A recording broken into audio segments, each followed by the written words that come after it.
Os seus pensamentos influenciam diretamente nas suas ações, e as suas ações correm um grande risco de se tornar um hábito. E este hábito, ele vai modelando, moldando o seu caráter. E o seu caráter acaba criando uma estrada, acaba dando destino à sua vida. Ou seja, nós precisamos entender que aquilo que ocupa nossa mente nos governa. Aquilo que ocupa nossa mente nos transforma. Nós somos aquilo que pensamos. O apóstolo Paulo escreve aos Romanos, no capítulo 12, no versículo 2, o seguinte: não se amoldem ao padrão deste mundo, mas transformem-se pela renovação da sua mente, para que sejam capazes de experimentar e comprovar a boa, a agradável e perfeita vontade de Deus. Há algo muito importante que Paulo, escrevendo aos Romanos aqui, ele deixa para nós. Nós conseguiremos sim experimentar uma metanoia, uma metamorfose, uma transformação na maneira de pensar. E é justamente quando essa chave vira,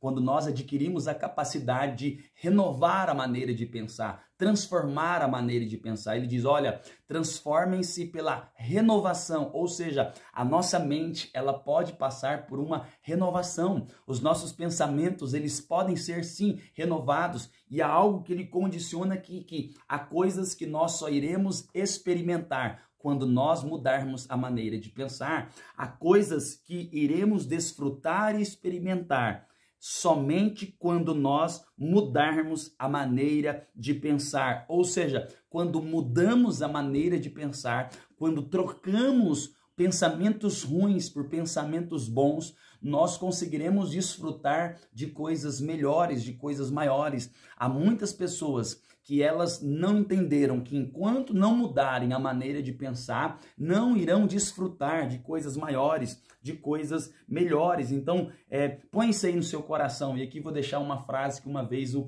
pastor Alvin citou e eu nunca esqueci ela. Grave isso. Quando coisas pequenas ocupam a sua mente, é porque você não está envolvido com coisas grandes. Então, ponha isso no seu coração aí, você, queridão, que está assistindo esse vídeo. Nós precisamos assumir a responsabilidade daquilo que ocupa nossa mente. Nós somos diretamente responsáveis por aquilo que está em nossa mente. E por quê? Porque isso que está em nossa mente, uma hora ou outra, vai exercer governo em nossa vida. Nós vamos nos tornar aquilo que ocupa nossa mente, como declara essa frase que eu acabei de citar aqui na introdução, na entrada. Os seus pensamentos influenciam diretamente nas suas ações. E as suas ações correm um grande risco, cara, de se tornar um hábito. E o problema é que o hábito, ele vai modelando a sua vida, modelando o seu caráter, e ele acaba criando uma estrada que vai dar destino a quem você é. Então, o que você pensa está transformando você. Você está sendo transformado, moldado por aquilo que você pensa. Então, nós precisamos criar pedágios.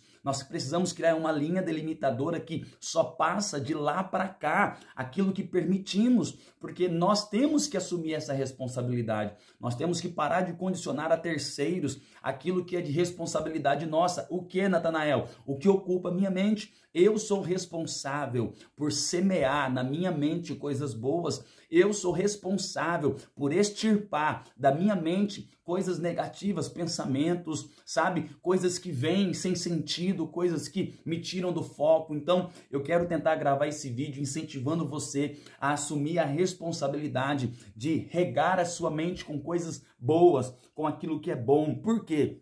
Como diz Provérbios 23:7, assim como o homem pensa consigo o que é, isso ele se torna. Ou seja, você é aquilo que ocupa a sua mente. O que ocupa a sua mente, uma hora ou outra, irá te governar. Aquilo que você permite adentrar na sua mente, uma hora ou outra, vai te influenciar. Como nós declaramos aqui, o seu pensamento influencia diretamente nas suas ações. Suas ações se tornam um hábito e este hábito modela. Este hábito, ele de alguma maneira molda o seu caráter. Então, quando eu entendo que eu preciso ser responsável por aquilo que ocupa a minha mente, eu passo a ser mais criterioso com o que leio, com o que ouço, sabe? Para quem eu empresto os meus ouvidos, para quem eu empresto os meus olhos, porque aquilo que ocupa a minha mente, uma hora ou outra, vai exercer governo, vai exercer influência em quem eu sou, em quem eu estou me tornando, porque você é aquilo que ocupa a sua sua mente, meu querido. Olha, há uma palavra aqui na carta de Paulo aos Filipenses, no capítulo 4, no versículo 8, que ele diz assim: finalmente, irmãos, tudo que for verdadeiro, tudo que for nobre, tudo que for correto, tudo que for puro, tudo que for amável, tudo que for de boa fama, se houver algo excelente ou digno de louvor, pensem nestas coisas. Ou seja, Paulo está dizendo aqui que eu e você, assim como os filipenses, precisamos assumir esse senso de responsabilidade. Nós somos responsáveis por aquilo que ocupa nossa mente. Nós precisamos ocupar a nossa mente com coisas saudáveis e não com coisas tóxicas. Nós precisamos regar a nossa mente com pensamentos bons, com lembranças boas, com coisas boas, com momentos bons. Então, ponha no seu coração esse entendimento. Eu preciso assumir as rédeas dos meus pensamentos. Eu não posso me tornar alguém vulnerável ou alguém que fica nas mãos do que acontece na novela, no reality show, do que acontece no telejornal. Não, a minha mente, ela de alguma maneira me chama para que eu assuma as rédeas. E como eu posso assumir as rédeas? Decidindo não procrastinar mais, decidindo não deixar que terceiros paguem ou assumam a responsabilidade que não é deles, mas é minha, de ler coisas boas, sabe? De pensar em coisas boas, de procurar coisas boas para estar. Ou seja, de alguma maneira eu quero tentar falar para você que você tem uma grande importância naquilo que ocupa a sua mente, porque você é o porteiro, você é o pedágio, você é a linha delimitadora, você pode fugir de muita coisa tóxica, você pode fugir de muita coisa ruim, você pode fugir de muita coisa negativa, dizendo apenas não, evitando, desviando, não lendo, não ouvindo, não estando presente, não cedendo, não emprestando o seu ouvido. Então, é basicamente isso que eu vejo o apóstolo Paulo nos convidando a assumir esse senso de responsabilidade. Nós somos responsáveis por aquilo que ocupa a nossa mente. Nós podemos trabalhar, sim, de maneira prática, pedagógica, para que a nossa mente seja trabalhada, ela seja treinada a pensar coisas boas, a trabalhar a nosso favor e não a nos sabotar e não trabalhar contra nós. Existem meios que eu e você podemos sim utilizá-los para que a nossa mente trabalhe a nosso favor. E um desses meios é procurar pensar, regar a nossa mente com aquilo que é bom, com aquilo que é agradável, com aquilo que acrescenta, que agrega. Então, quantas pessoas hoje em dia, elas estão gastando energia, elas estão perdendo tempo com coisas oriundas de mediocridade, com coisas pequenas, como essa frase que eu citei no início aqui do pastor Alvim, que eu sempre anoto, grava isso, anote frases, anote coisas importantes, leve para a igreja, leve para a palestra que você vai ouvir, um caderno, anote, escreva. Existem alguns feedbacks que você recebe nesses lugares, meu irmão, que vai nortear a sua vida. E uma vez eu vi em uma mensagem do pastor Alvim essa frase: se a sua mente ela está interagindo com coisas pequenas, se o que ocupa a sua mente, se o que está governando sua mente são coisas medíocres, são coisas pequenas, é porque você não está envolvido com coisas grandes. Quando a gente está ali batendo cabeça com coisas pequenas, o que falaram, o que deixaram de falar, quando a gente está envolvido com quem saiu do reality show, quem não saiu, quando a gente está envolvido com coisas pequenas, sabe? O que o colega do trabalho falou, o que o outro falou. Quando a gente fica envolvido com essas coisas pequenas, é porque nós não temos um grande projeto que nos sugue tempo, energia, que nos sugue a atenção. Então, pare de se ocupar com coisas pequenas e comece a se ocupar com coisas grandes, com aquilo que Deus sonhou, planejou para você, com aquilo que Deus pode fazer na sua história, com aquilo que Deus vai fazer através de você. Comece a buscar projetos grandes, comece a dar o primeiro passo, porque depois que você der o primeiro passo, pode ter certeza, eu tenho completamente a certeza absoluta de que você não vai se arrepender de dar o primeiro passo. Então, não perca tempo com mediocridade, com coisas pequenas, não fique ali batendo cabeça.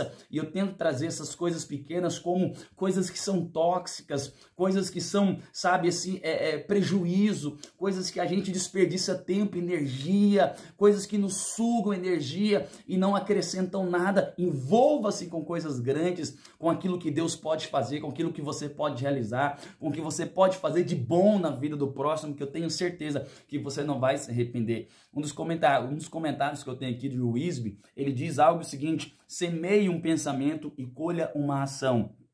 Semeie uma ação e colha um hábito. Semeie um hábito e colha um caráter. Semeie um caráter e colha um destino. Ponha isso no seu coração. Nós vivemos de alguma maneira inseridos na lei da semeadura. Quando eu semeio um pensamento, eu vou colher uma ação. Quando eu planto, eu semeio uma ação, eu vou colher um hábito. Quando eu semeio um hábito, eu vou colher um caráter. E quando eu planto, eu semeio um caráter, eu vou colher um destino. Então, aquilo que pensamos é de suma importância no que nós estamos nos tornando. Aquilo que ocupa a nossa mente é de suma importância naquilo que iremos nos tornar amanhã. Ou seja, grava isso no seu coração aí. Eu preciso assumir a responsabilidade do que ocupa a minha mente. Há uma pesquisa, eu disse ontem, quarta-feira, no nosso culto Quarta Rema, uma pesquisa sobre ansiedade, ela mostrou que 8% das coisas que deixam as pessoas ansiosas, elas são motivos legítimos. 8% do que deixa as pessoas ansiosas são motivos legítimos para a preocupação. Os outros 92% são imaginários, nunca acontecerão ou envolvem questões fora do controle das pessoas. Olha o que essa pesquisa mostrou, que apenas 8% do que nos deixa ansioso ou ansiosa é legítimo. Os outros 92% nunca vão acontecer, são imaginários ou estão fora do nosso controle. Na maioria das vezes, nós estamos sendo atingidos por coisas que, a princípio, não nos alcançam ou nós não temos alcance sobre elas, ou elas são imaginárias, tá bom? Ou elas são fruto de um pensamento aí vazio, mas elas não são uma fonte legítima. Então ponha isso no seu coração. Nós precisamos filtrar, policiar, nós precisamos bater uma geral no que ocupa a nossa mente para ver se isso é legítimo, se isso vale, sabe, a energia gasta, o tempo gasto, a preocupação gasta. Há muitas pessoas desgastando e perdendo o seu tempo, sua energia com aquilo que não é legítimo, com aquilo que não precisa se desgastar tanto, perder tanto tempo, porque ela não tem alcance, controle sobre isso.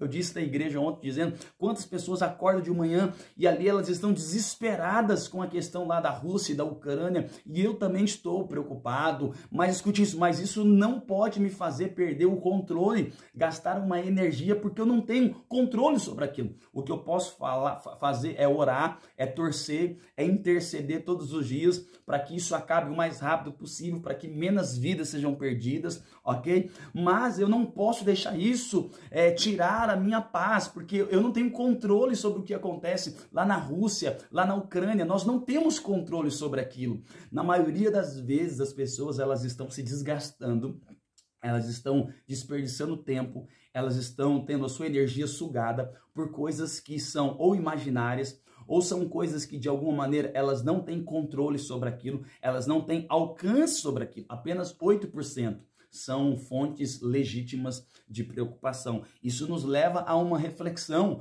Aquilo que nós pensamos acaba uma hora ou outra nos governando. Nós somos responsáveis por aquilo que pensamos. Nós precisamos entender esse papel, essa função que nós temos de regar a nossa mente com coisas boas, com o que é saudáveis, porque existem coisas que eu só vou desfrutar se eu trabalhar a minha mente para isso. É como o apóstolo Paulo escrevendo aos Romanos, ele declarou, olha, transformem-se pela renovação da sua mente. Porque se a sua mente passar por uma renovação, você consegue desfrutar de coisas, experimentar coisas. Porque há coisas que nós só experimentamos se a nossa mente passar por uma transformação. Se nós conseguirmos renovar, mudar a maneira de pensar. Há muitas pessoas que não estão experimentando coisas boas porque não mudaram a maneira de pensar. Elas pensam coisas pequenas, elas só se envolvem com coisas pequenas. Então grave essa frase que eu citei no início aqui do pastor ouvir.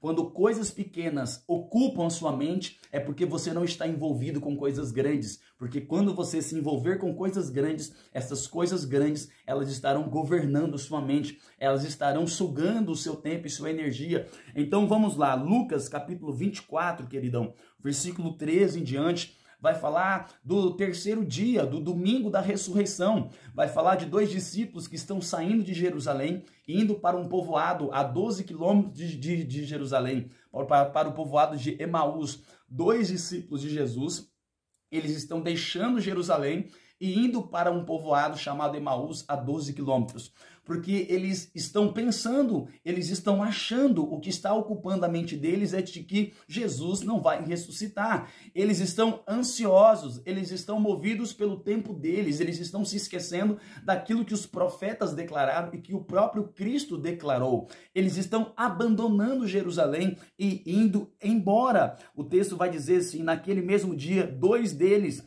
estavam indo para um povoado chamado Emaús, a 11 ou 12 quilômetros de Jerusalém. No caminho, conversavam a respeito de tudo o que havia acontecido.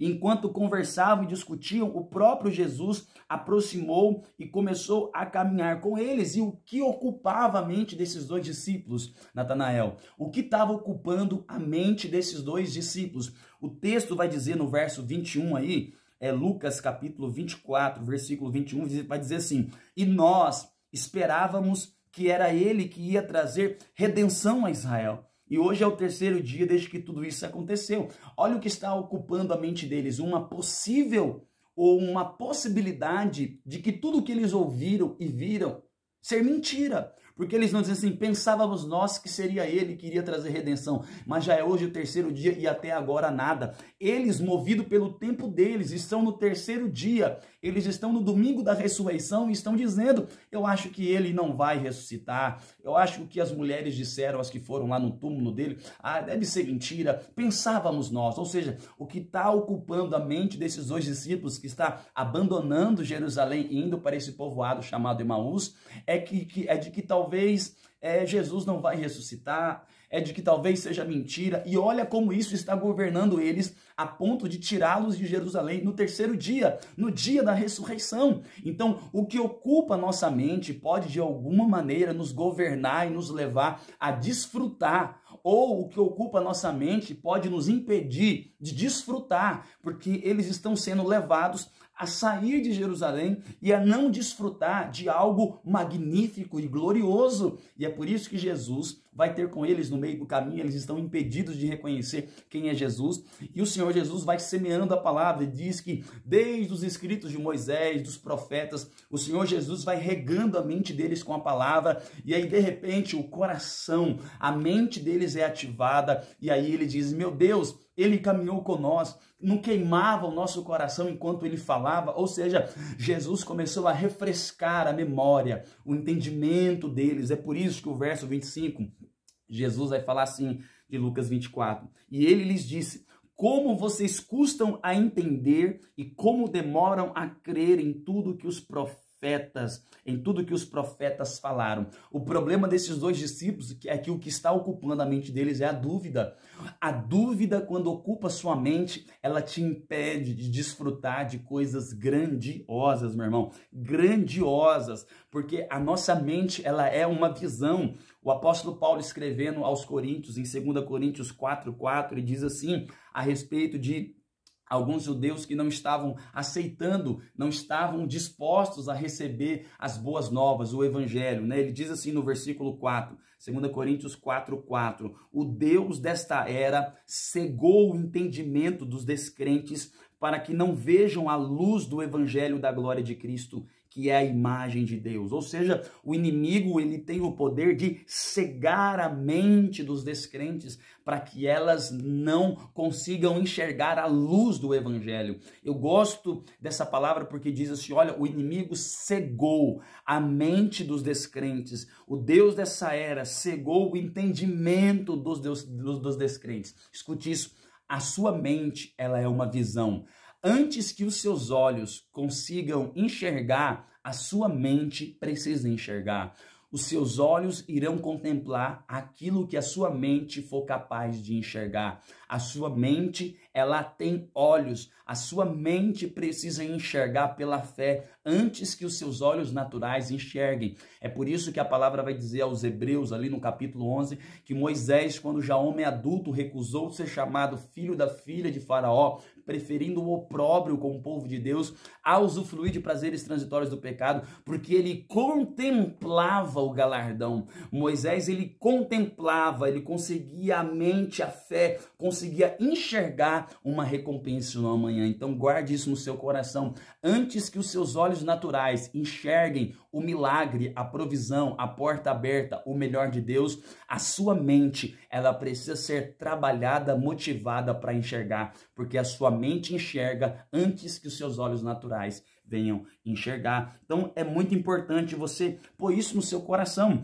2 Coríntios capítulo 11, versículo 3, queridão, para a gente caminhar para encerrar, diz assim: o que receio, Paulo dizendo, o que receio e quero evitar é que, assim como a serpente enganou Eva com astúcia, a mente de vocês sejam corrompida e se desvie da sua sincera e pura devoção a Cristo. Olha o que Paulo diz: assim como a serpente com astúcia,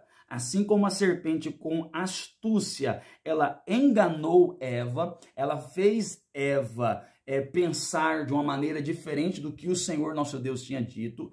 Ele diz assim: a mente de vocês seja corrompida e se desvie da sua sincera e pura devoção a Cristo. Ele diz, ó, é isso que eu receio, é isso que eu quero evitar, é para isso que eu estou trabalhando, para que vocês não sejam iludidos. Assim como a serpente iludiu Eva, eu quero evitar que a mente de vocês seja corrompida e se desvie. Então, a nossa mente, ela pode ser iludida, a nossa mente, ela pode ser desviada do seu puro e sincero propósito. É o que o texto está dizendo, para que a mente de vocês não seja corrompida e se desvie da sua sincera e pura devoção a Cristo. A mente do ser humano, ela pode ser iludida e desviada do seu propósito original. E o inimigo da nossa alma tem feito isso. E aqui fica uma recomendação, o livro da Joyce Meyer, né? Campo de Batalha da Mente. Ela fala de uma batalha que ocorre na nossa mente.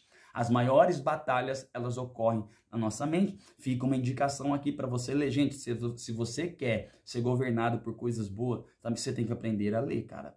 Você tem que aprender a ler. Se você não sabe ler, alguém tem que ler por você. Você vai pôr um áudio de alguém lendo alguma coisa, mas você tem que criar o hábito de ler, gente. Tá bom? Leia esse livro da Joyce Meyer. Tá? Campo de Batalha da Mente. Tem um outro muito bom, que é recomendação do Jonas Madureira, um dos grandes eruditos aí, tá bom? Do protestantismo atual, tá bom? De um autor, se não me engano, americano. A Vida Nova lançou esse livro, tá bom? Hábitos da Mente. Esse livro, ele é um livro, cara, muito importante, muito bacana. Hábitos da Mente. Acho que é James alguma coisa. Vale a pena você ler, tá bom? Que a maioria dos livros estão no tempo antigo, então eu ia mostrar os dois aqui para você, tá bom? Mas vamos lá para a gente encerrar. Então, pastor Natanael, cara, o que fazer para proteger a minha mente? O que eu posso fazer para proteger a minha mente? O que eu posso fazer para proteger a minha mente é trabalhar a minha mente. O que eu posso fazer para proteger a minha mente é me envolver com coisas maiores. Diz assim, Colossenses 3, do 1 ao 2. Portanto, já que vocês ressuscitaram com Cristo, procurem as coisas que são do alto, onde Cristo está sentado à direita de Deus. Mantenham o pensamento nas coisas do alto e não nas coisas terrenas. Você tem que se envolver com coisas e projetos maiores, cara.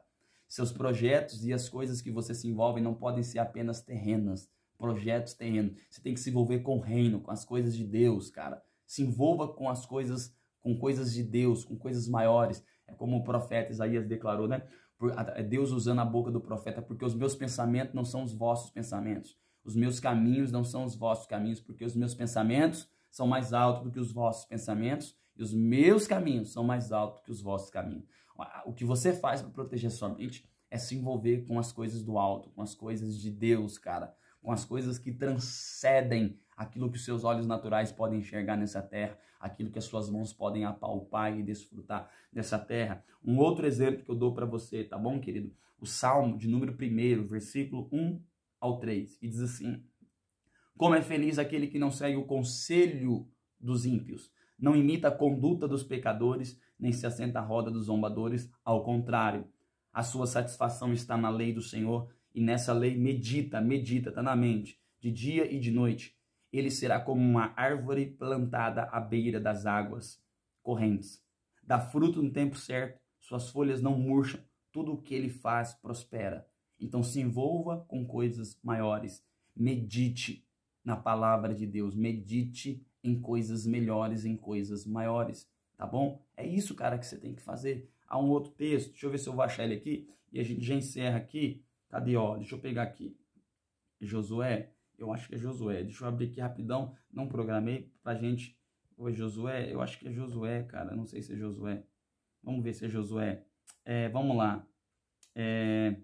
Diz assim, quando Moisés é morto, Josué assume o posto de Moisés, e aí ele tem que conduzir o povo à terra prometida, tá bom? Diz assim, ó,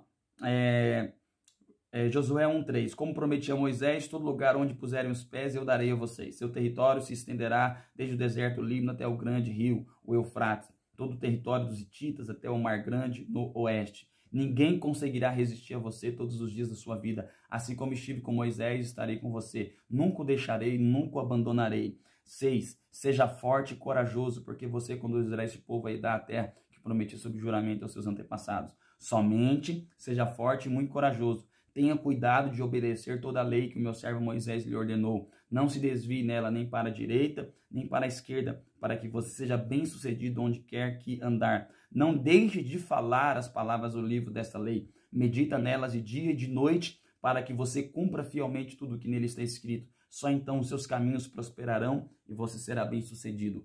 Como que você será bem-sucedido, Josué? E como você prosperará? Meditando, ocupando a sua mente com a palavra de Deus. Ocupe a sua mente com coisas maiores e melhores. Você é o que governa a sua mente. Você é o que ocupa a sua mente. Você se torna aquilo que a sua mente pensa. Aquilo que ocupa a sua mente, isso você vai se tornar. Os seus pensamentos influenciam diretamente nas suas ações. Suas ações se tornam um hábito, o seu hábito modela e molda o seu caráter. Então grava isso. Envolva-se com coisas grandes. A sua mente está envolvida com coisas pequenas e medíocres, porque às vezes você não se envolveu com coisas maiores, com coisas grandes. Deus abençoe sua vida, em nome de Jesus.